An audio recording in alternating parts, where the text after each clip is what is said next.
Okay, perfect. Thank you so much. Okay, once again, good morning, good afternoon, good evening to all of you joining us today, depending on where you're coming from.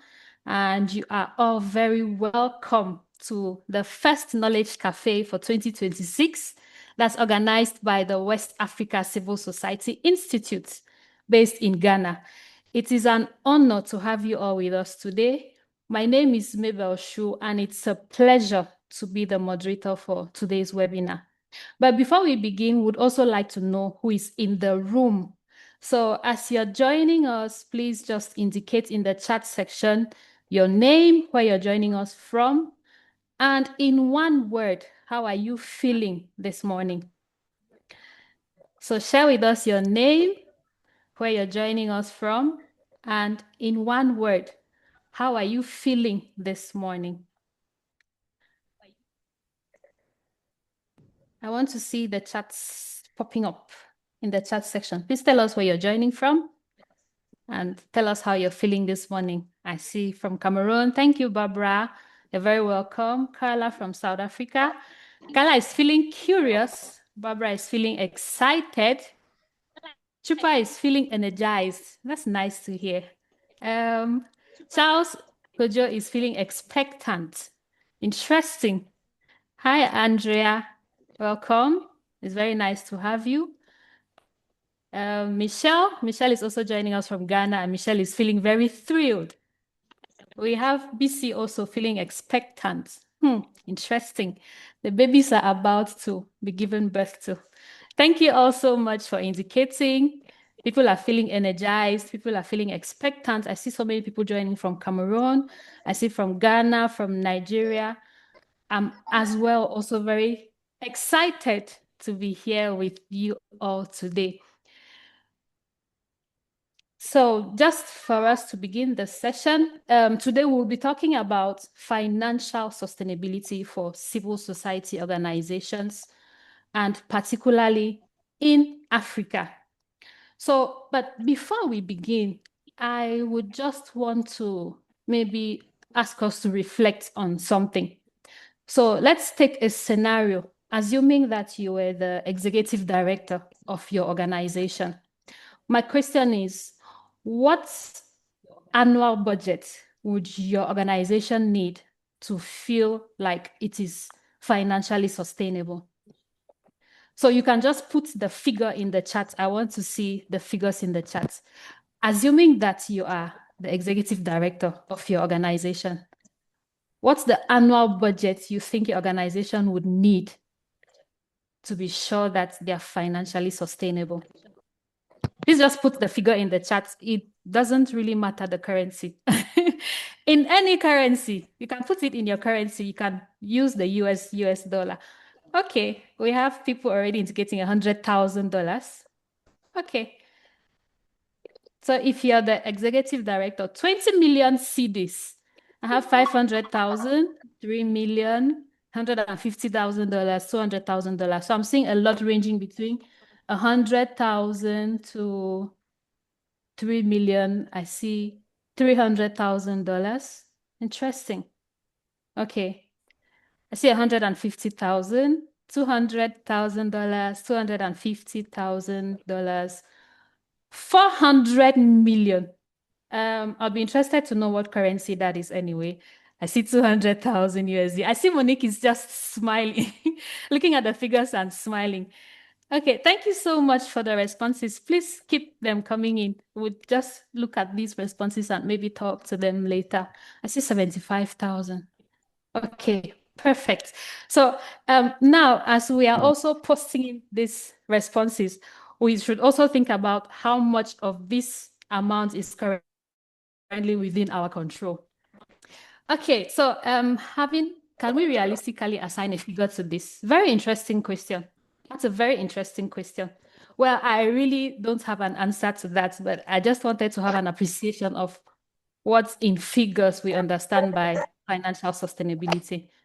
Okay, so today we'll be having a conversation with two very special people and I'll introduce them later. But just for like a preamble, we know that over the past year, the development landscape has shifted dramatically. And what many of us consider a stable aid architecture is currently undergoing some systematic shock.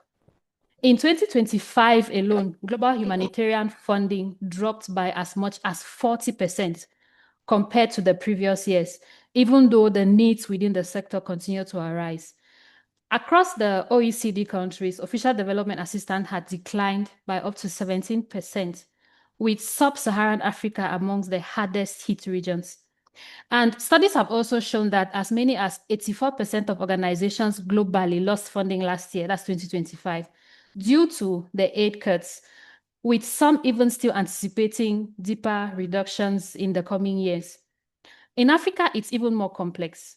We realize that over 38%, of civil society organizations lost more than half of their funding, and more than 55% of them have reported severe disruptions to their operations. Last year and sometime at the beginning of this year, we realized that some programs had come to an abrupt halt, staff were being laid off, and in some cases, organizations even had to shut down. The communities that relied on these organizations, sometimes as their only line of support, had the most impact. So Africa's civil society organization or civil society sector has, or for many decades, already grappled with structural dependency. The events of 2025 exposed how fragile this model is, but it also highlighted the need for more urgent conversations and to ask questions like, what does true financial sustainability look like for African organizations? How do we move from dependency to resilience? If there's one thing 2025 taught us, is that we are all vulnerable. But I also believe that 2026 is teaching us that we have alternatives. So today's webinar is going to be anchored on a case study from Better Breed Cameroon. Better Breed has demonstrated that financial sustainability is not an abstract idea, but it's a reality that can be built step by step. So our conversation today would be between Dr. Monique Kwachu and Melissa Juisi. So just as a brief introduction, Dr. Monique Kwachu is a Cameroonian writer, youth worker, researcher, and practitioner of gender and education for development. Her work generally involves the theory and application of African feminist thought, critical pedagogy, and youth advocacy to improve educational quality and outcomes, address social injustices, and advance social sustainable development. Monique has over a decade of academic and practical experience gained through working with a range of employers, including higher education institutions, civil society organizations, and international development agencies across Cameroon, South Africa, and the United Kingdom. She serves as a board member for civic organizing initiatives such as Better Breed Cameroon and Cine Femme First. Hi, Dr. Monique. It's lovely to have you join us today. Thank you for the lovely introduction, Debbie, and it's a pleasure to be here. Great. Our next speaker is Melissa Juisi Simo. Melissa is the program's assistant at the Capacity Development Unit at the West Africa Civil Society Institute. She's also a policy economist and international development practitioner whose work focuses on strengthening the civil society ecosystem through governance, sustainable financing, systems change, and policy influence. She's a Fulbright scholar and alumna of the Center for Development Economics in the United States. She brings a strong academic foundation to her practice. As a certified Change the Game academic trainer, she empowers organizations to build resilience and lasting capacity. At WAXI, she drives sector-wide reforms and strengthens institutions across the civil society sector. Melissa Joycey, you're very welcome. It's great to have you here with us today. Thank you, Mabel. All right, perfect. So our conversation for today is focused on a case study for local fundraising and sustainability in Africa. 7 lessons on financial sustainability from Better Breed. So we will be having the conversation with Melissa and Monique, and I would like to begin with you, Melissa, since you are the author of the publication. So I'm sure many of us here would like to know what inspired you to write this publication, Melissa, and why did you think that now was the perfect time for this? Thank you so much, Mabel, and thank you everyone for joining this conversation. I'll start with why now? Why this is the perfect moment to have this conversation. I was just like every other person here, struck by how much the cuts in aid affected civil society organizations, particularly at the start of last year. And I was conflicted with deep gratitude for the work that civil society organizations are doing. And so this thought, this conflict in my mind made me think deeper about what we see as a problem, as a CSO sustainability problem. So for me, it was not just a civil society sustainability problem, it was actually a potential limitation to how far we can go in development. Because what civil society organizations are doing is they are responding to challenges within the community. And so how the outcome of how they respond to these challenges in their different communities is what we see as development. And so what powers how they respond to these problems is where they get the resources from. And if we are having challenges with sustainability in how they get resources, which was largely dependent on donor funding, then it means that we are having a problem with what we would see as a development outcome. And this raises a whole conversation around urgency. And so why now? Because it is an urgent development concern that I think should be on the table. We should all be talking about this, because what this whole sustainability conversation translates to is the solutions in the communities that get unresponded to, the advocacy that cannot be responded to just because of the system that we all have agreed to and have been working with over the years. And I'll just say, why Better Breed Cameroon? Within this whole dilemma that was in my mind, thinking of this as a development challenge which is urgent, I was exposed to Better Breed Cameroon, and there was this simplicity with which they approached the development challenges of our time. When you think about aspects of sustainability, identity sustainability, programmatic sustainability, you see that Better Breed Cameroon has been able to maintain agency, which is a major challenge that many civil society organizations have been facing because of the flip between priority areas. So they'll flip between education and climate change based on where donor funding is. But you see, Better Breed Cameroon has been able to maintain a clear path, a clear vision, and maintain their agency over time. And their solutions were very simple. I also want to highlight that at the time of coming into contact with Better Breed Cameroon, they had challenges, they had governance challenges, they had some issues around burnout. However, the starting point to now, you see an upward trajectory of growth. So this paper is not about a perfect organization.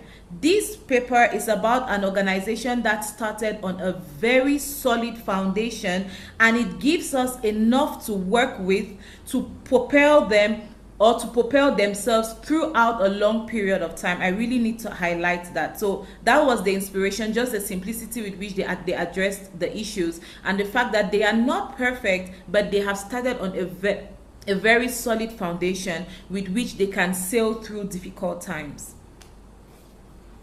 Great. Thank you. Thank you so much, Melissa. I think the thing I picked up most from your response was the fact that you wrote this because you think that this is an urgent development concern and it's a conversation that we need to be having. And then you also spoke about the symptom of better breed. So I would want to come up to Monique. And now that Melissa has talked about the simplicity of the organization. So Monique, it looks like you had anticipated the current shock 13 years ago because the organization was already set up in a way that addresses this even before they even started. So my question to you is, it's been 13 years since you created Better Breed, and Better Breed has operated for this period of time without foreign support. But I think we would like to know, what was it that motivated you 13 years ago to take this approach? And how has this approach maybe shaped the mindset of those who work with you in the organization? I thank you first of all for the great review, Melissa. And I want to note that I don't want to seem I'm now being cast as a visionary with regards to the way we went about things, but it wasn't really me being a visionary so much as me being extremely cautious overthinker. And also, I think it's my principles, which also are grounded in things that I was afraid of and my overthinking. So I did not predict that there was going to be a day that funding is going to cut like this. No. What I did predict, however, is the fact that he who gives you money controls you, because that's how I was raised. Even within families, he who gives you money controls you. So if if you wanted autonomy, and I did want my autonomy, I did want agency, I didn't want to be indebted to anyone. So even back then, I saw it as problematic from my experience volunteering with organizations around the Southwest region. I was a student at the time. I had volunteered with several organizations because I wanted to have something to put on my CV by the time I was graduating. So anyone that's asking you for any place you're applying to for employment will be able to say you have some work experience. So I volunteered with multiple organizations. And I could see clearly that even when I proposed ideas as a volunteer, that perhaps we could do a project like this. And the director would be like, oh, that your idea is good, it's nice, but there's no funding for it. So the fact that the idea is good, the fact that the idea is necessary for our community, we who are on the ground recognize that this might be a good thing to change long term. But because there's no funding for it, we cannot do it. Therefore, I saw a problem with that we're not doing what we need to do, but we're doing what we have to do to get money. In that sense, it's no longer a community-based organization. It's more like a funder-driven organization. And I was kind of like uncomfortable with that, mostly because a lot of the projects that I had in mind were small-scale projects that were geared towards social behavioral change. Those kind of projects, you don't see the output, you don't see the outcomes immediately. Changing social behavioral change requires a lot of investment, a lot of manpower, a lot of thinking to change the way people think. It requires a lot of time and resilience because you're going to be going to those communities every day, working with those people, a lot of investment emotionally and time-wise. Whereas the projects that the funders would like are those that you'll be able to see a change within 6 months to a year. I'll be able to show you that, oh, there were 3 people that had businesses, now there are 15, and all the businesses are flourishing. Those are more immediate outcomes. And usually those projects require that we are working within the system that already exists. So you're helping people to exist within a system that is either corrupt or a system that is broken, but you're helping them to survive it. So I'm not changing the way they think that you don't need to make soap, but I'm teaching you how to make soap so you can earn income within this system and not change anything. As a student of sociology and gender studies, I recognized that most of our projects were addressing practical gender needs with women, but not strategic gender needs. I remember being on a microfinance project. I will not name the organization, but I was a volunteer at the organization. And we gave the women, I think, small loans, I think between 100 and 300,000. And these were to start up a petty trading business, which you would then be able to sustain yourself. So that was the idea, that we give them this money and they become sustainable. Like if you empower the women, you empower their families. They'll no longer need to come to you begging. But within short order, these women had kids that were sick with a medical bill of 100,000. So that loan will pretty much go save that child's life.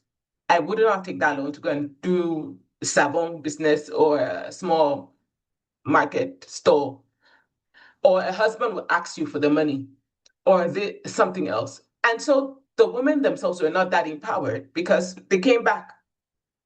Within 6 months, you could see we reported these issues. But I recognized that, okay, so the funder was disappointed, but not understanding that this was not supposed to work this way in the first place.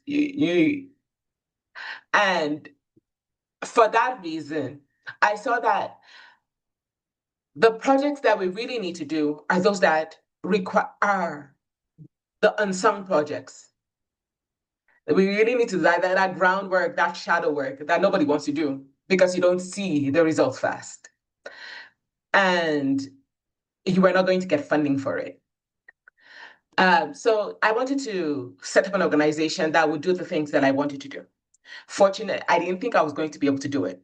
But fortunately, I was given an award. I received the cash award because I have a hearing impairment. So I received a cash award for that. And I used that money to register an organization encouraged by my mentor. That right there meant that I had autonomy. Nobody gave me the money to set up. Now I had to get people that believed, like me, that these are the projects that we need to do. But I know that we're not going to get funding to do it. So can we pull together and do it? Just consider it like tithing, but to the society. So if you get those people that could buy in your idea, that's actually how I started. It's not like I had a vision that funding was going to get cut, but I did know that what we needed to do was not going to get funded, and we could not wait for them.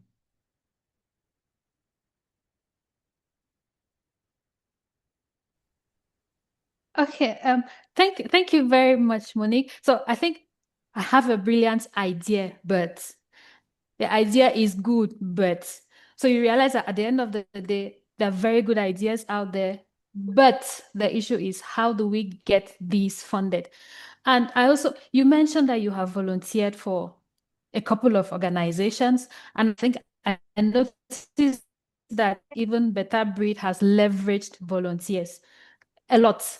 So I think one thing we know is that volunteers don't get paid per se. When I say get paid, like they are not on payroll like other workers. Yet Better Breed has existed with volunteers. So how have you been able to maintain your volunteers? Because if I work for an organization for 5 years as a volunteer, there's a tendency for me to want to leave to go to an organization where I'm being paid. But you've been able to work with your volunteers, you've been able to maintain the volunteers for this period of time.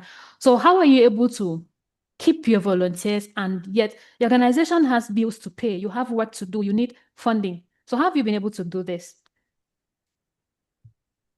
That's a very good question. Thank you. I want to address a question within the chat that Charles just made. You're very correct. Strategic gender needs is a luxury when they're pressing immediate practical needs, right? That is true. But the problem is you cannot put them off. The fact that it's not a luxury so much as it is something that takes one thing is prioritized over the other, but we're supposed to work on both at the same time. Because if you put this one off, you'll be forever chasing practical gender needs, and you will never solve the root of the problem. So it's something that we're supposed to be doing both. Some organizations should be doing some, the other ones should be doing the other. Now, with regards to us being dependent on volunteers, I would say to an extent we are, but to an extent we are not. Okay, so From the start, I started Better Beat Cameroon with the notion that do what you can with what you have where you are. And that's a Roosevelt quote. I did not plan to be a nonprofit organizer as a job. I had my career aspirations. And that's where I think I differ with a lot of the other organizations, that this is not my main job. I have a job that feeds me. I have a job that pays my rent, and I have a job from which I can now take a part of it and say, this is for Better Breed. This is my philanthropy. And you brought up a very important point in regards to how long can a volunteer stay with you. I think that is the biggest issue we have within our civil society in Cameroon, for example, that people do not know the difference between what a volunteer is, what an intern is, what a philanthropist is, and what a civil society organizer is. One person, a volunteer, has time, money, or skill that they can give generously. You cannot give what you do not have. So a student that is struggling to feed themselves should not be a volunteer, unless they have time that they can give. The only thing they can give actually as a student is time, like, okay, I'm on holidays from classes, or I have a skill, I've learned this skill and I can help you as a practical trainer, as a facilitator. But that's all I could give at that time. I could give my time during the holidays, and I could give the fact that I was more adept with technology than the older staff. But I can't give money, and I can't give a level of skill that you require to be able to write project proposals to get $500,000. So there's only a limited amount of volunteering that one can do at a certain stage. Volunteering is a joy that you can say, I have, so I give, I love to give. So I'm giving to this extent. Interns are people that come to you to learn something, knowing that you're going to build your skills and then from there, do something else. A lot of us actually have interns, guys, as volunteers. Now, then there's a civil society organizer, somebody whose job is to run an organization. That means you might as well be a business person, because nonprofits are businesses that don't pay tax. You are doing a job. You have products to produce. You have an outcome. You have reports to write. You have a 9 to 5. You're not the philanthropist. You're the person that runs the philanthropist's money. Now, the philanthropist is the person that has the money and says, I want to give to this cause, which is what I was basically doing. Unfortunately, I was carrying multiple of these roles at the same time, which led to burnout. Because I was the philanthropist who have earned my income. I'm working in higher education. I've earned my income. And I take a 10% of that income, which is my tithe, but to society. And I give that to Better Beat Cameroon to run. I have also organized finding people who are like-minded like me, who care about the society, who care about youth issues. And I engage them, I convince them that, please, could you give 10,000 a month, pledge 10,000 francs a month to this project that we're going to do. And we will give you reports. This is what we're doing with it. So you've organized them. I'm also in charge of recruiting. I'll be in charge of communications. So I'm doing the organizing work because I cannot afford to hire anybody. And both the philanthropist and the organizer. So in that, I think people don't know the differences between these roles. So they are expecting somebody to be with you for 5 years. I have never had a volunteer with me for 5 years. Perhaps I would say, yeah, I've never had a volunteer with me for 5 years. I've had people that have been on the team that we call them patrons. Like you're a patron to a choir or to a patron for a church or so we call them patrons that we have this network of them that we can go back to them and say, okay, we have this. Is anybody willing to give their time or have a resource? Can you loan us a projector? We need to have a laptop for this. Can you help us? We had 2 laptops donated last year. So these are patrons. They are not active on a regular basis. They're in a one group, we notify them when something has to happen. They are not standby volunteers. Another thing too is, I think not only are we mixing up these roles, we are operating as if we are we are operating as if we're businesses, we're CEOs instead of organizers, instead of movement builders. And I think that's another issue that differentiates me from the others with regards to this volunteering problem. A business requires staff on a regular basis. Organizing movements do not. You know what you want to do I know what I want to do. We know like our principles, our vision. This is the kind of thing that I want to change. So we have 4 projects a year. That's how I started Better Breed Cameroon, with 4 quarterly projects, because I know I'm working full time. So I cannot be going to an office every day. I did not need an office. I have an office. So 4 times a year, we decide on which 4 projects we're holding a year. And they're usually quarterly. You organize around the people that are giving 10,000 francs a month, the community that you've built. And we're saying, okay, this is the project that we're doing in February or March. That's the first quarter of the year. And when we are done with that project, just social media engagement or social media campaigning or another kind of low intensity work before the next major program that we're holding. Now, a business, however, requires people to go to the office every day. You have rented a space. You need people to use that space. You need to show that you're active. You have something on your plate every day. So, like I said, NGOs being basically businesses that don't pay tax. So there is somebody there in that office every day. They have staff that they have to pay. So obviously, a volunteer will not want to be there without pay. If they're coming to the office every day, they won't want to be there for 5 years. But in my case, I needed volunteers for, let's say, Summer Around the Youth Right project that we have. It's an annual contest for young Cameroonians to engage them in critical consciousness, engage them in thinking about the problems of their society and how they would solve it. So it's kind of like rightivism. And I needed volunteers for that to help us pass the message, to put up posters in schools, to talk to their peers in classrooms. We will pay their transportation so it doesn't remove, like they don't lose anything except their time, which they already volunteered, and their manpower, their energy in going to these spaces. But in terms of cost, in terms of their transportation, in terms of printing the posters, it's not supposed to be on them. So I think disengaging what is your job and what is your philanthropy? What is a volunteer and who is staff? Disengaging that is very important. The Better Breed Cameroon had its first staff in 2021. We started in 2013. So that is to tell you the difference. We were able to pay somebody to do the job that I was doing in 2021. And that's after being able to get a consulting job. That's when we started the social enterprise unit, and we were making money through this skill of research consulting.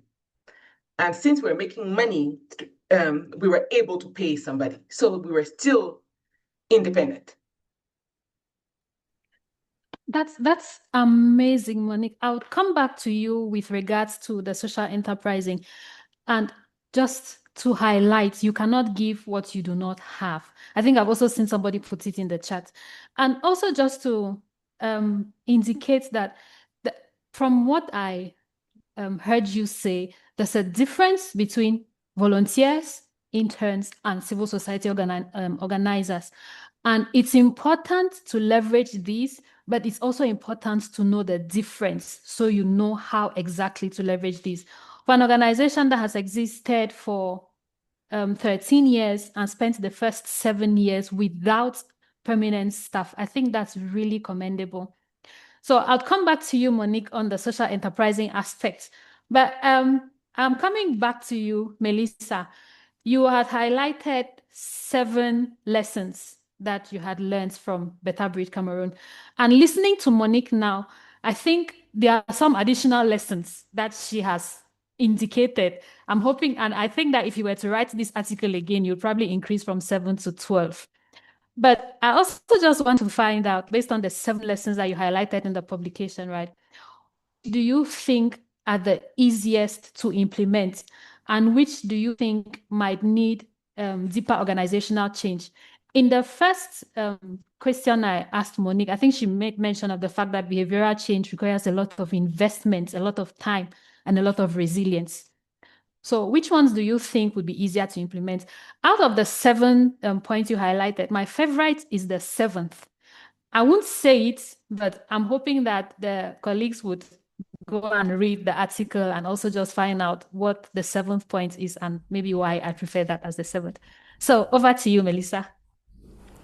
Thank you, Mabel. I would say that Monique has actually partly answered this question by saying that what she set out for was really a Herculean task, and it's systems change, and quite honestly, no part of systems change is easy.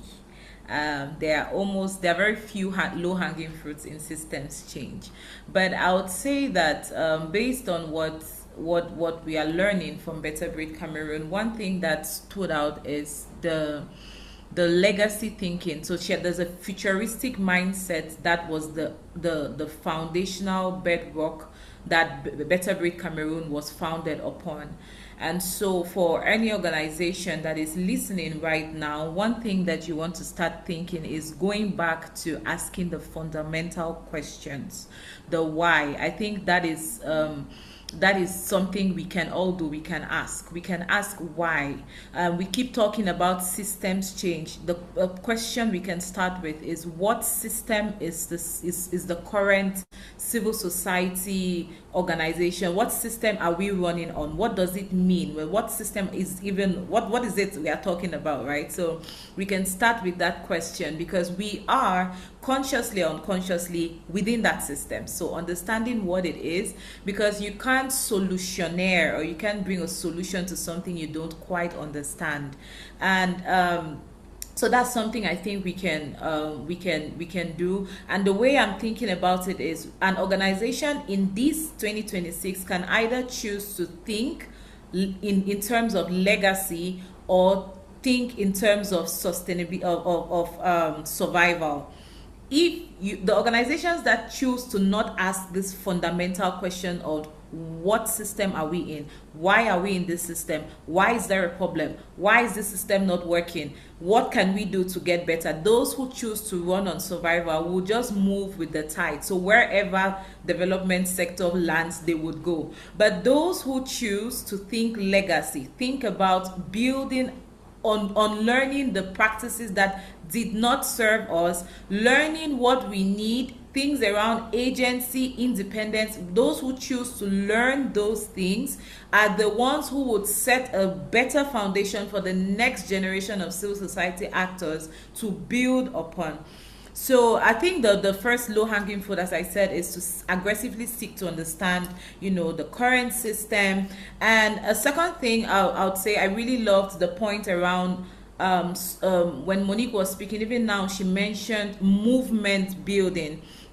And not to bring in the conversation of the NGOization of civil society organizations, but that's a big elephant in the room that every organization needs to address. Because if we are thinking civil society, we are thinking movement building, we are thinking, there's no way you can work as civil society without bringing in everybody, right? There's no way in which you can just claim to be isolated when you are talking civil society. So the whole conversation on the NGOization is something that every organization should sit down, think about. How are we, what are we really? Where do we fall? Are we, what type of civil society are we? And how are we, contributing to the whole NGOization of the civil society space? So this is basically calling for civil society to re-strategize and to plan towards sustainability. And another thing I would add to this, just before Monique comes in, is the whole conversation still around movement building on social capital. I think Monique made a very strong point around the difference between, volunteerism, internship, and all that. But a low hanging fruit for organizations is really to see how we can leverage social capital, because in this time civil society's highest currency is their social capital. Who you are working with, who is working for you, who is working with you, who is supporting your cause. We are it's if you read the when you read the article, you realize that Better Breed has a high ethos for who they work with. In fact, the Samarandi contest that Monique is talking about is in honor of a young Cameroonian who passed at the age of 22. So because of the there's and currently there's a whole sensation around that writing content. It's already become something that people want to identify with, and because there is that strong buy-in, there is strong cause for legitimacy and sustainability. So if civil society can understand that your social capital, who you have within your organization, who you work with, who supports your organization, is a solid currency, that's low hanging fruit. If you're able to just harness that, then more organizations will be working towards sustainability than otherwise. Mabel, if I said my last point, but just to add and emphasize again that no part of systems change is easy. I just want to say this: Better Breed Cameroon. Monique mentioned it, that there was some aspect of burnout. It's not easy, so organizations should not expect that transitioning is going to be easy. No part of it is going to be easy. But we are talking about this conversation. We are having this conversation just to show that it is possible. That's what we are saying. Yeah. Perfect. Perfect. Thank you so much, Melissa. Our highest currency is our social capital. And when you said this, I remember my ED always asks this question, that if the organization is going to shut down today, if there was, for some reason, the organization is being asked to dissolve today, who are those that would stand up and say, no, you cannot shut this down because these people have served us? So let's think about it. If for some reason your organization is going to have to close down today, do you have people who will stand up and say, no, you can't close them down? Do you have people who are supporting you? Do you have people who are standing for you? So I think that's one of the main things that I picked up from what Melissa mentioned. It's about movement building. No organization that can exist on its own. Monique, I'm coming back to you. I see you even raised your hand. I know you probably wanted to add to something Melissa said. And while you add to that, I would also just want to maybe touch on the question. I've seen some questions in the chat. Someone asked, how then do you ensure sustainability and continuity of the initiative? So I was also coming to just lay emphasis on the issue you mentioned about social enterprising. So while you make your points, if you could also just touch on, because I think you have introduced some form of income generating. I think you have some memorabilia that you have seen on your social media handles. So if you could just talk more into the social enterprising aspects, then I think it would be great. All right, thank you so much. Yes, I raised my hand because I wanted to add to something Melissa said, 2 points actually, that I feel like I need to underscore. The first one being that what system, we talk about system change, what system are we running on right now? I don't think people know. I do not think people know the system they are running on. Again, and that is the major problem, because you're operating within a system that you do not know. You have not acknowledged the fact that this system is capitalist. This system is this. This is what the system wants. You have not acknowledged why there is this, why are NGOs all over? What's the history of this? Like, what is the history of this? Why are we suddenly having them? We all write the articles of association in Cameroon. You all have to submit an article of association, your constitution, to get registration. And in there, you are talking about the law for organizing, the law for association. You're forgetting the fact that that law for association meant people died before you got that 1990 law. The movement building got that law to be passed. So that means we have always organized. We did not start organizing in 1990. We organized before that law got to pass. Now, the proliferation of NGOs that we are seeing right now came from people who were your colonial masters, decided not to pay you reparations, and decided that they were going to help you develop by giving you certain funds, even though at the same time, they were telling you to structurally adjust programs, that you needed to pay loans. You were owing the people that made profit off of you for hundreds of years through colonialism. And now you are reporting to them how you are doing good with their money. That is the system you are a part of. So unless you acknowledge the history of the NGOs, unless you are aware that this is the system in which I am operating, you cannot ask the question, so how do we ensure continuity? Continuity of what? What do you want to continue? Do you want to continue this? Because if you want to continue this, then you're doing very well. You just continue writing a report, doing the funding, and you're on the right track. It will continue until the person that started the thing wants to stop, because you want continuity. If you want systems change, you have to acknowledge that this system was problematic from the get-go. And what do we want to change? I want to change the perception that I need, or I am doing any civil society organizing, or that I am doing any organizing because somebody's giving me money. That's the first thing I encountered when I set up Better Bid Cameroon. I went to register our organization's bank account. And my banker, who already knows that I am working, because that's the bank I have, that's the bank I have my salary account in, my current account in. And I go to EcoBank, and the banker is like, well, we have come here to set up organization. I know that we're going to be raking in big money. Thinking I'm going to be removing 10% of my salary into this account every month. So there is a perception in our society that working for an NGO means you're rich, that which is problematic in the first place, but which is also valid because we know the history. If you know the history of it, you know why people think that way. So as much as it's valid, it's problematic because we are all cast as people working for a business that helps people. You're basically a business that helps people, and that business is being run with somebody else's money. So that's why we have encountered this problem in 2026, because a lot of those businesses that help people were being run with other people's money. Now the other people have taken their money and we can no longer run the business. But if we, from the start, thought about it as this is me, a member of this society, contributing to change in my society, if we thought about it that way, then we realize that there are organizations that are not NGOs. There's organizing, there is movement building that are not registered. We are a lot more open-minded. We do not count the report at the end as how many people did you impact this year? 3,000. We don't count that as winning or losing.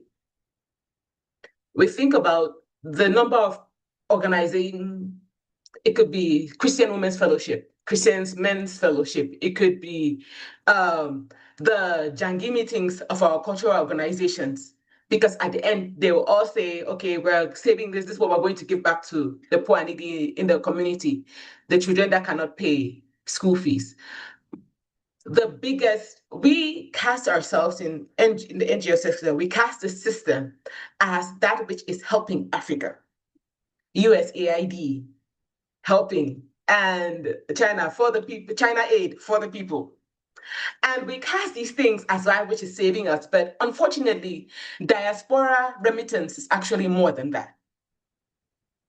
The amount of money that the diaspora sends to Africans every year is double or triple the amount of aid all the aid organizations, including the World Bank, gives to Africa. So your uncles and your aunts that are sending money for school fees, what they send through Western Union is more than what the World Bank is giving your country. And yet, we are casting this system as that which is saving us. That is already problematic. So if you want to think about, to answer the question of how we talk about continuity, what are we talking about system change? Think about the system that you want to start.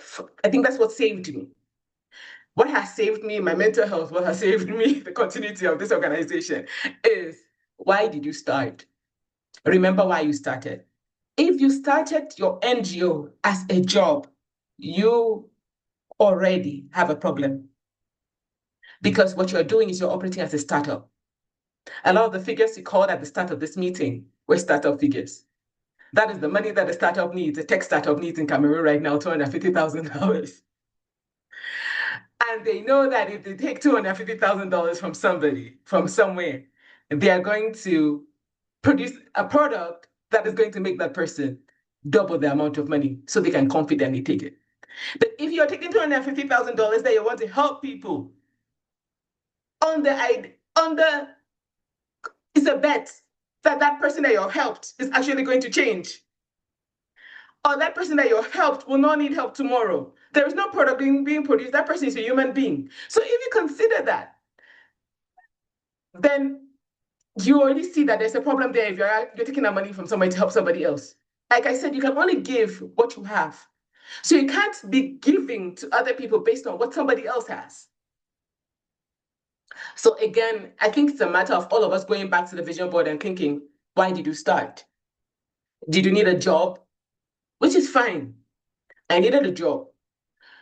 And I wanted to do this kind of job. I wanted to do nonprofit work. In that case, you should have been employed by somebody else. Because what you're doing right now is that you have created a job for yourself, but that job is dependent on funding, on somebody else's money. Unless you could take that money and then set up something, which is social enterprise, set up something which will no longer be dependent on going back to the funder. That's where you can say, okay, you've created a long-lasting job for yourself. And I see very few examples of that. And those few examples are usually from people that got a lot of money from the start.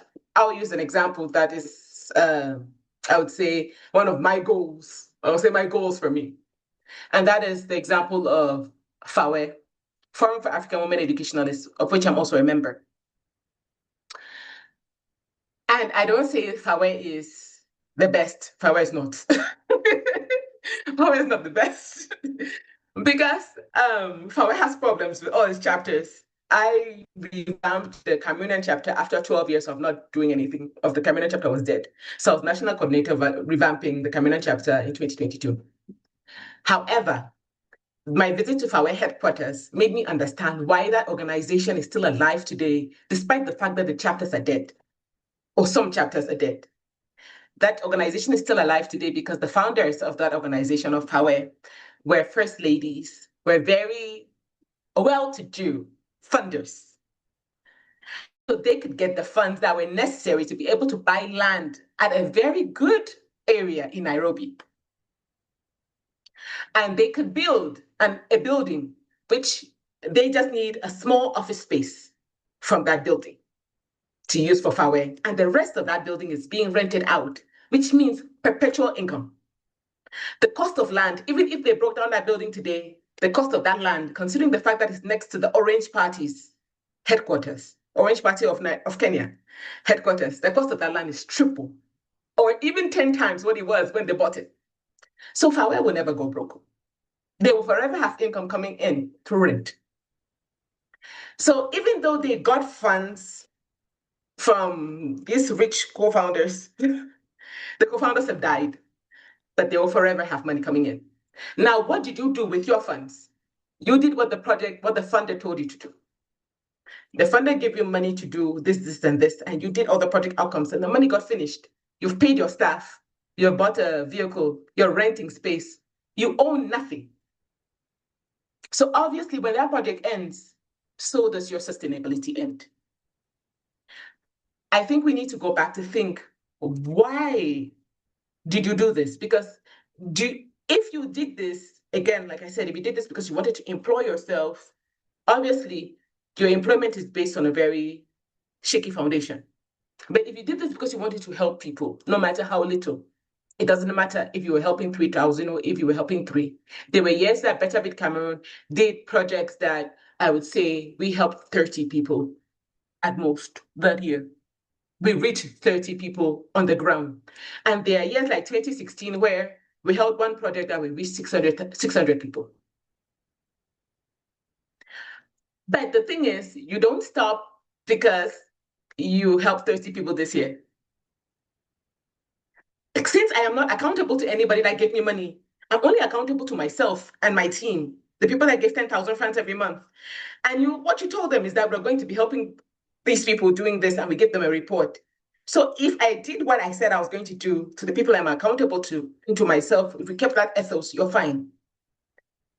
You're actually fine, because I'm still doing youth development work. Whether it is me talking like this on Waxy, I'm still doing youth development work. Or it is me actually having a project that required 500,000 francs to hold. So I think that's what the real problem is. Go back to your board, go back to your why. Why did you start? And why? What are your KPIs?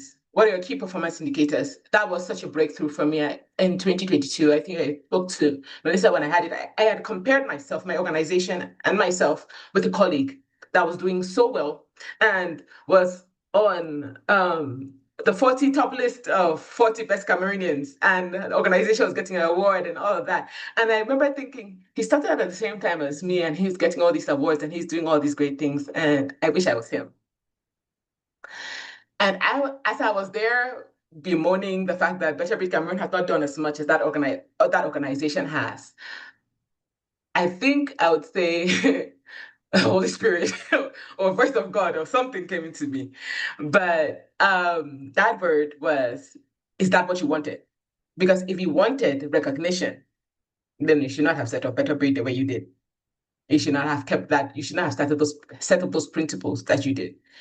You should have had other key performance indicators. But if your key performance indicator is that I'm recognized, I have an award, I have been on this list, I have reached 5,000 people, if those are your key performance indicators, then you did not really set this up to help people. You set this up to help yourself, or to make yourself look good. A lot of the philanthropists are not known. Those that are behind China Aid, we don't know where the money comes from. A lot of them, they might be known in their community, but they're not known worldwide. We hear of the Bill and Melinda Gates Foundation all the time because their names are really well known. But we don't hear of the person that set up, let's say, Frederick Ebert Stephen Foundation, or the person that gave the biggest donation to Christian Blind Missions. The philanthropist is not really known, the CEO is known. So do you want to be a philanthropist, or do you want to be a good employer for the system, a good employee, in the system? That is the NGO. And the last point I'll mention now is regarding Melissa saying the NGOization. I think we need to go Google that. A lot of us in our society do not understand the problem that is NGOization of the resistance.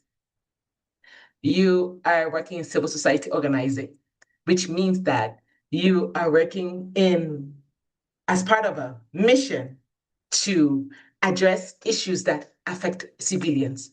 And all of the issues that affect civilians are caused by government. You can't go around that. Yes, civil society is supposed to help the government, but a lot of times civil society is also the watchdog of the government. They are not your friends. You're keeping them accountable. So when you're so close, your organization is so close to this person that's problematic, you're supposed to be shadowing them. You're supposed to be holding them accountable, and you're supposed to be making sure they are doing what they're supposed to be doing for civilian welfare. So if they are praising you so much, there's a question that needs to be raised there. And I feel like we don't acknowledge that when I'm following everything that the government does, the person that, yes, we're supposed to be registered, we're supposed to do this, but if I have to follow everything that the government does and operate only as an NGO, then I won't be resisting very much, because they put those laws in place to be able to control your resistance. Like I said, we're resisting before the laws of association that we use, and we now put on the Articles of Association So I think we need to go back and look at what the danger is in all of us acting like we're going to offices and working to a 9 to 5 job when we really are supposed to be a movement that resists and that asks for better. To address Mabel's question, I'll be very brief with this. You asked about enterprise, and I gave an example of Fawe. That's just one example. That's my goals. I wish I could have the money to set up buy land and build. That better become will forever have money through rent. I don't know when we have that, but that's our goals right there. But another thing is 2020.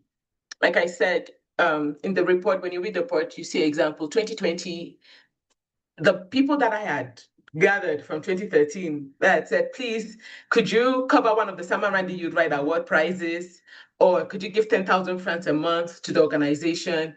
These people that have been like our members that were giving in that way, and therefore making sure that we had 4 projects a year. 2020 hit all of us. We were without jobs. We were all working from home. We were all in a precarious situation. A lot of people had family that had passed away and they could not just give. There was nothing to give, right? So I was burnt out. I was doing my PhD at the time. I was burnt out. And I really wanted to just cut off the organization. I wanted to say, okay, I've done my best. We have run for 7 years. I can end it here. Fortunately, I had a group of friends that is like, no, wait first. And that's what Mabel has said. Who is going to say, no, this should not end? I had a group of friends that said, wait first. And we did a 3-day fast, I think. And then we will all pray and then decide whatever the Lord has told us to do, we'll decide. Around that time, another friend wrote to me and said, there's this consultancy I think you can do. Yeah, I think you can do it. And then that sparked the idea of having a social enterprise unit, that having betterment briefs that does this, it still does youth development work because the research we're doing is on development issues. The facilitating, the training we're doing is on development issues. So it's still within aligns with our goals. And at the same time, it'll be able to bring us money to be able to do the core projects that we do for free and be able to pay somebody to do the other things. That's why we were able to pay for staff for the first time in 2021. So we did our first research consultancy for Global Fund for Women.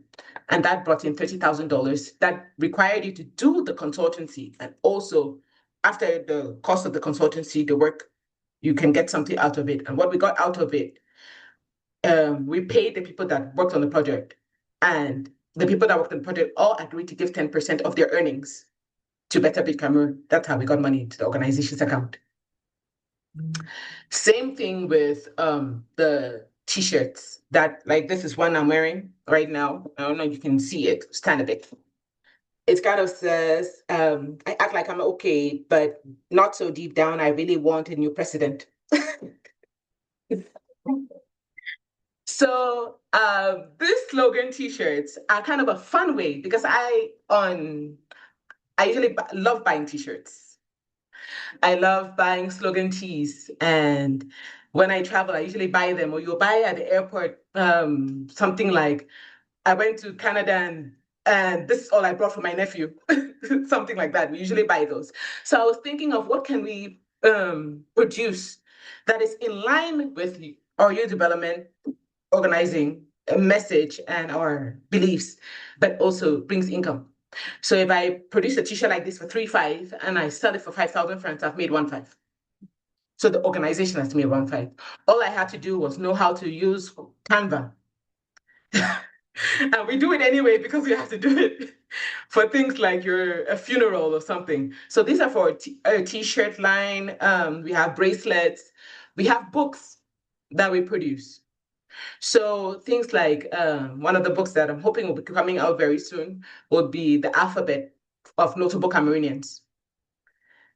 That kind of that's a book that will be able to raise critical consciousness, awareness, nationalist spirit to say, okay, we're very proud of certain Cameroonians. And as the child is learning their ABCs, they're learning about these notable Cameroonians they should be proud of and being proud of being Cameroonian. And in the same way, you're generating income for the organization. So I think we all can think of ways in which we can do this. A lot of the organizations abroad do fundraising galas. Just have a big party, hire the best star, and it's an investment that you know you're going to make money at the end of the night because everybody wants to come and see whatever celebrity, whether it's Renis you're bringing in or it's Joby, whatever it is. And if that person agrees to attend your event, you also have them to an extent as a brand ambassador because they are now linked to your organization's name. But we need to understand the fact that whether we like it or not, if you're running an organization, you're running a business. So how are you generating income? That is the major problem that got us here in 2025. The fact that your income was somebody else's money, your bag was across the ocean. We could get that money here, but how are you going to get that money here? It requires you thinking, what do people pay for in your community? And do people like you enough, like what you're doing enough to be able to give to your organization? Monique, thank you so much. This has been amazing. So I think one of the main things that has come up both from Melissa and Monique is we should go back to the fundamentals. We should go back to the basics and ask those very difficult questions. And even while she was talking, she mentioned a couple of things that indirectly I think organizations can pick up on. She spoke about diaspora giving. And even though she was talking about it in relation to something else, but diaspora giving is also a form of sustainability for organizations. She spoke about consultancy. Even though she was using that to talk about something else, consultancy is also a form of sustainability for our organizations. So we should go back and ask those questions. Why do we exist? What are the things that we are doing now that would not serve us? What are the things that we started doing years ago when we were creating our organization that would not serve us? And I know that if we are supposed to have this conversation, Monique will probably have you talking with us for the next 3 days, because I know that there's a lot that I see the chat section and there are so many questions that are coming up. I can't take all of them, but I'll just want us to carry out a very short exercise in the next 10 minutes. There are a lot of lessons that have come up from the conversations. There are a lot of challenges that some of us have identified based on how we started our organizations with respect to what we set out to achieve. So I would like us to just, in the next 10 minutes, we'll go into breakout sessions, and we are going to try to respond to 3 questions. And before we go into the breakout rooms, I would like to just say something. I know that a couple of us are not very comfortable with breakout rooms because most of the time we realize that after breakout sessions, many of us drop out. But I think that there's something that Monique and Melissa would like to say at the end. So I'm using this to bribe us to stay to the end so that we can also just pick up from the final thoughts from Monique and Melissa. So the 3 breakout sessions will be responding to the following questions. The first one is, what are the strategies that organizations in our respective communities are developing to prioritize their sustainability? So we're looking at, since the events of last year and now, a lot of organizations have developed new strategies to ensure their sustainability. So what are some of those strategies that we have developed? And if you're even able to identify some of them from the conversations from today, please go ahead. In the second breakout room, we will be talking about some of the key lessons we've learned from Better Breeds model.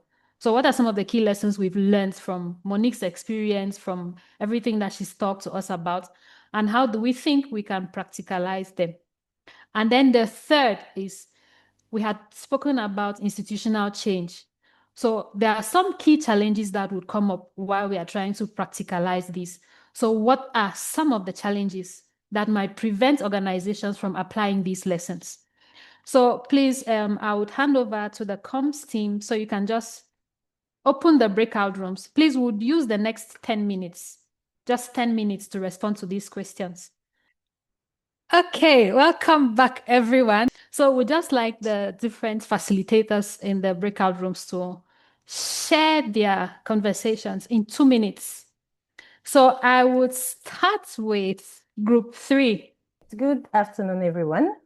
So I will be reporting on behalf of group 3, And we discussed about some of the challenges that might prevent CSOs from applying the lessons learned from Better Breed Cameroon and how we can address them. So we didn't get enough time to discuss as much as we wanted, but we came up with few points, starting with the fear from moving, the fear of change, from moving from the comfort zone, the fear from embracing new challenges, which is the first one we agreed on. And we discussed the fact that we need to learn how to be bold, how to start small, and how to move from our comfort zone to embrace new challenges. And the best things to do when it comes to that is to start small and as much as we can and move on.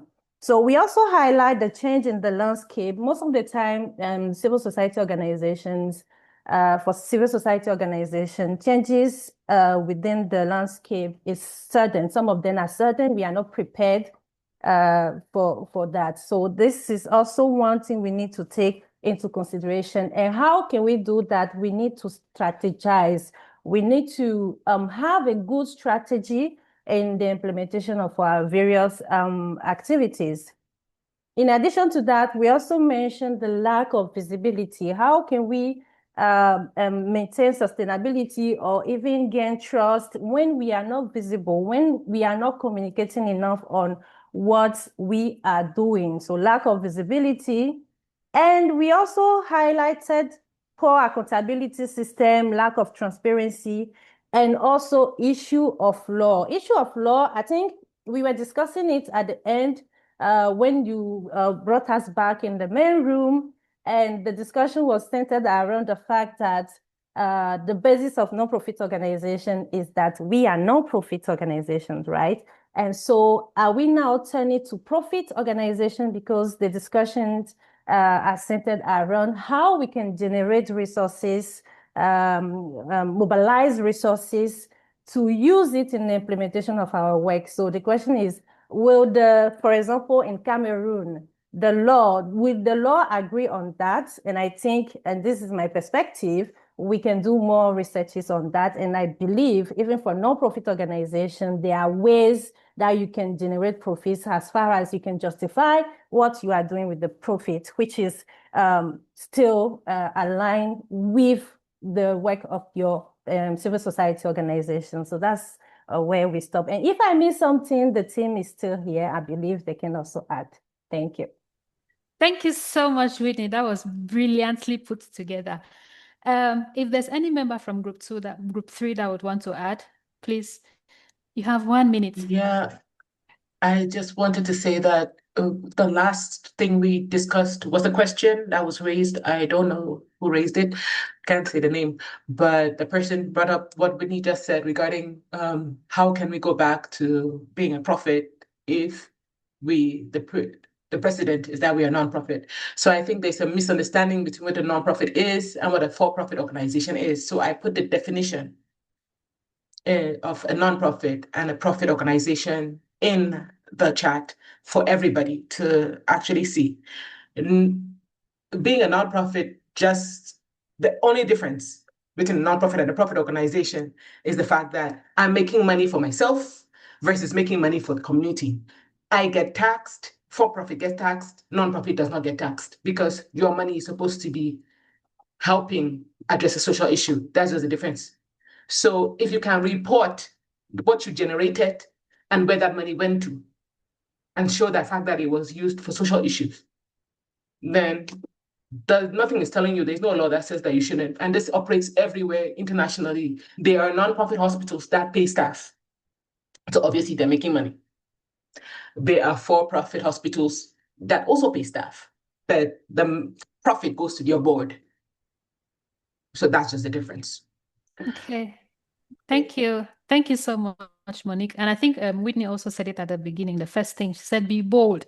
Be bold. If your organization is a non-profit, it doesn't matter what people are saying. Be bold and tell them that it's a non-profit organization. Thank you so much, Group 3. Group 2, key lessons. I'll be presenting for room 2 for group 2.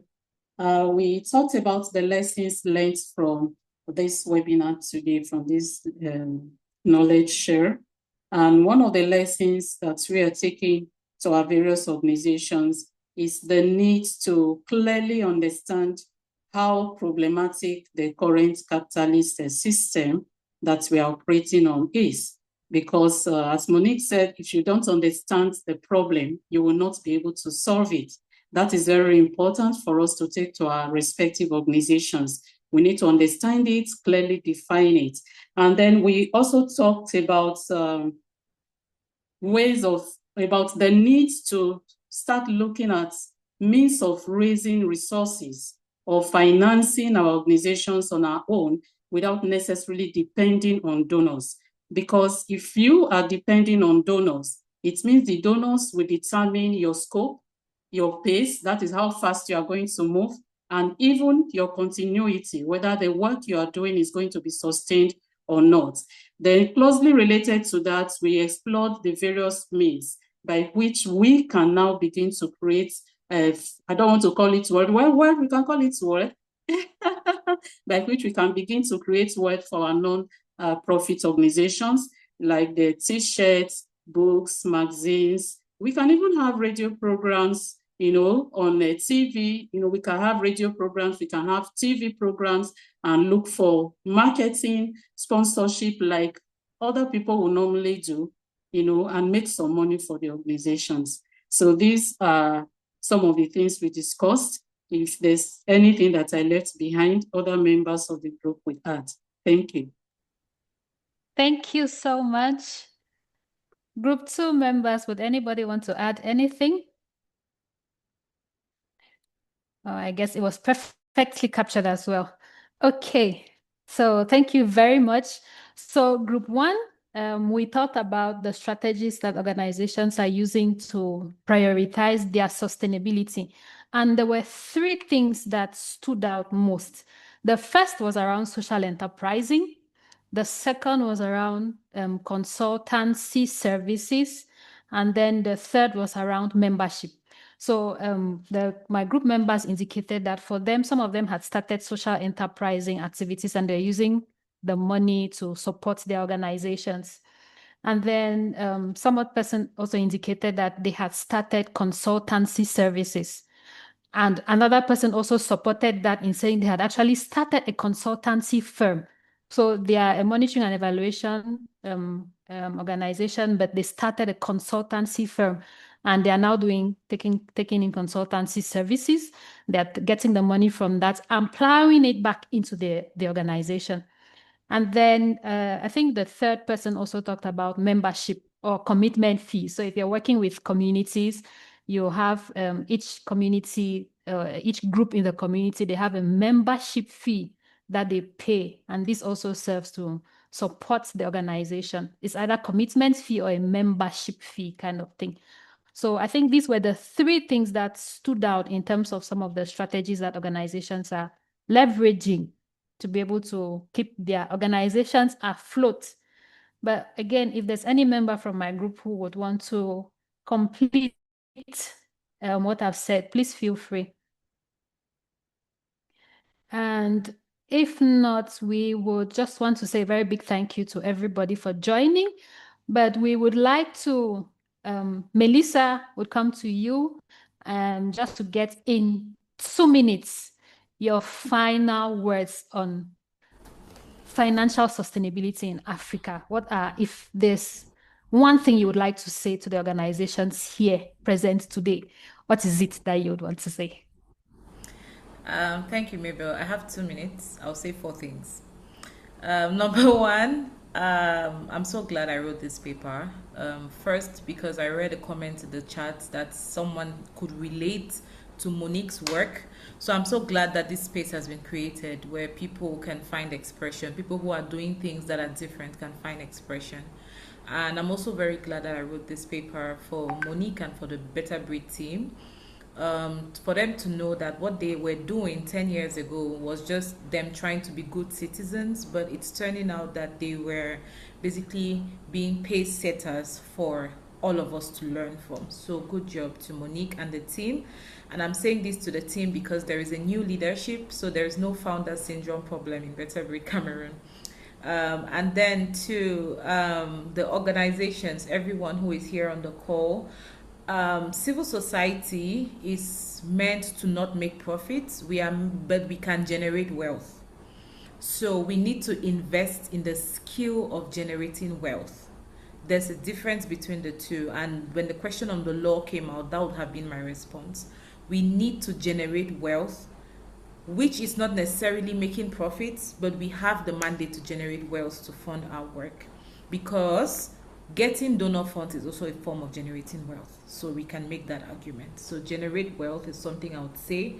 I would also say that always think people first.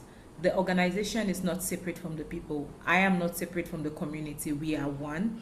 So think people first and take off the cap of I'm doing a job to I am serving humanity. It makes a difference in the work that you're doing. And finally, think about your organization and the work that you're doing, its effects in 100 years' time. I once asked this question to CEOs of organizations, of civil society organizations all across West Africa. Where do you see organizations in 100 years' time, or the impact of it? And most of them were blank. Please don't fall into that trap. Think legacy. Think in 100 years' time. Think about the impact of what you're doing today in 100 years' time, and we will be able to build sustainable organizations that can run with mandates that will change our communities and lead us towards development. Thank you. Thank you so much, Melissa. Think legacy. Monique, I would come to you in 1 minute. I've seen a comment from Dio in the chat, and he says that, I wonder if there's anyone willing to talk about cost-saving tactics as part of the financial sustainability approaches. And I think that that's very important because I don't think it came up clearly in the conversations. So I would just want to find out from Dio if he would be able to talk about the cost-saving tactics in 2 minutes, if he doesn't mind.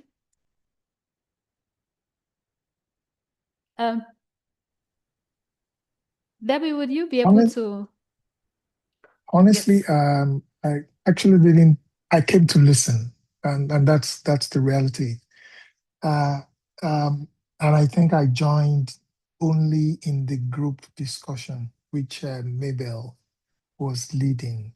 But I didn't, so I can't say, I can't recall what has been discussed or whether this was even mentioned at all.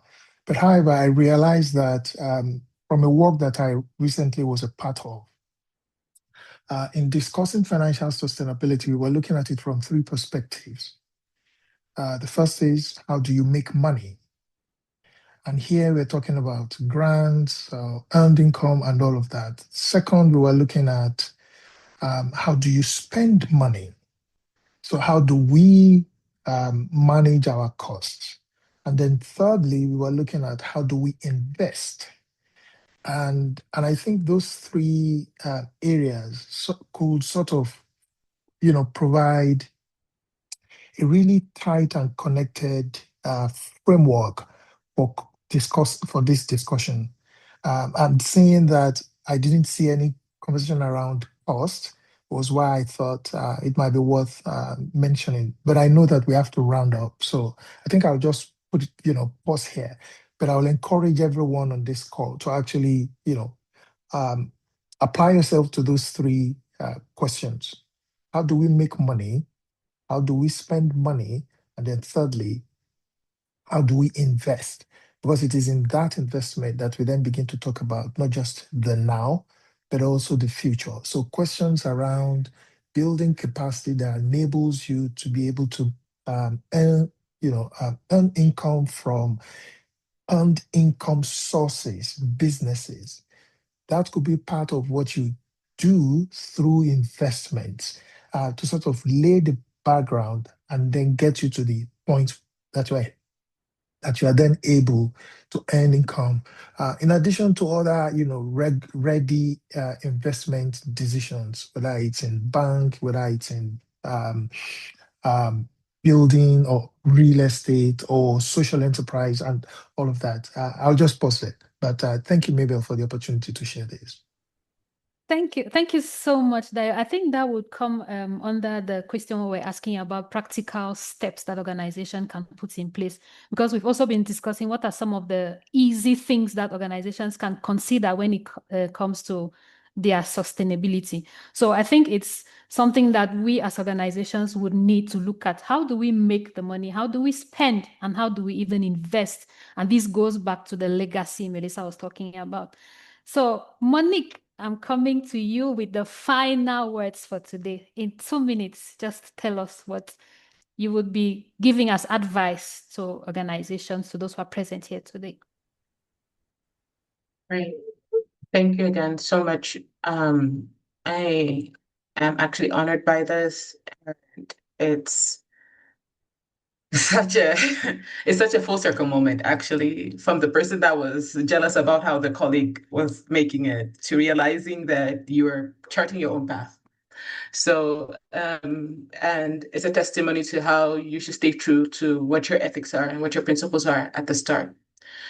I'm going to close off by saying that we are all here thinking, well, a lot of us is here, and I'm not saying, oh, a lot of us here are thinking my organization has been affected by these funding cuts. I wish I had known this before. Don't blame yourself for what you didn't know before. Now that you have new information, think about how you're going to do things differently, right? And I know I have been a bit harsh on the nonprofits, in terms of organizing, calling them CEOs and forgetting the fact that you're running a business that doesn't pay tax. But a lot of us got into NGO work, yes, because people needed jobs, but also because you had a heart for people. I think we forget that. You cared about people, you cared about society. That's why you did this. A lot of us got there with passion and not strategy. That's the problem. But passion can only run for so long. So I feel like you might not have the answer to Melissa's question, where do you see your organization 50 years from now? If you ask me about Better Bit Cameroon, I don't know where Better Bit Cameroon is 50 years from now. Let me not lie to you. I don't. Because I don't know if the person that I have passed it on to will be able to carry it forward, will be able to pass it on again. Life happens. What I do know is that I did the best with what I could now. So think about this. Even if there are no funders, even if nobody gives you money, even after Trump goes, USAID doesn't come back, will your work in Liberia, will your work in Nigeria, will it stop? Will you stop being who you are, caring about people because there's no money? You will probably give out of the little that you have, or you probably volunteer based on the lessons that you have learned so far. It doesn't change who you are. The funding should not change who you are. It shouldn't change your ethos. It shouldn't change your principles. Because why you were doing that thing, why you did not enter a business, why you did not pursue a different career, is because you cared about people. So remember that. Remember your why at the bottom of everything. I think that's the main thing I want people to go away with. If you stick to your why, you will think of a different how the strategy can come up. And just to add to Dayo's point, because that is a pertinent issue that we did not discuss. Melissa is mentioned it is one of the lessons that is in the report. But I think we should also think community in terms of how you save money, in terms of how you reduce cost. Startups have hubs. For example, you can work with other organizations and people share rent. Everybody doesn't have an office. The Moremi Initiative for Africa, Miley, it's a fellowship that I benefited from in 2015. Miley has never had an office. They use the space of University of Ghana. They use the hostels to host us for 3 weeks for the fellowship. So it's a matter of, can you go to your local boarding school and go and say, please, can we use your space during this time and we'll pay just a stipend so we don't need to rent? I think all of us are trying to operate like big NGOs, like a mini UNESCO in your country, but you are not supposed to operate like that. So if you stick to your principles, you can think of 100 different hows as long as your principles don't die. Amazing. Amazing. Thank you so much, Monique. Thank you so much. One key thing I'm picking away from here is if you go back to the why, you rethink your why, it's going to simplify the how. You will not need to think about the how. Once you've already understood the whys, I think the how would fall in place. Thank you so much, Monique and Melissa. It's been a very amazing session. And I know we have extended more than we actually anticipated, but the energy that was coming from the room was also preventing me from just stopping. But I want to say thank you to everybody who took out their time to join us today. We don't take this for granted. We understand that we are all very busy, but coming here today to participate in this conversation is really an honor to us. So thank you all so much. We would share the recording with everyone once it's ready. And thank you so much again, Monique and Melissa. Melissa, thank you for writing this publication. It has provoked a lot of conversation. I've seen chats in the section that are saying thank you for writing this paper. And Monique, I think at the beginning you said you really don't consider yourself a visionary, but I think you just probably didn't know that was the term that was used. I think you've done great work with Better Breathe. Thank you so much. So thank you all, and we're looking forward to seeing you again during our next session. Enjoy the rest of your day. I'm also grateful. Thank you. Thank you I'm so also much. grateful.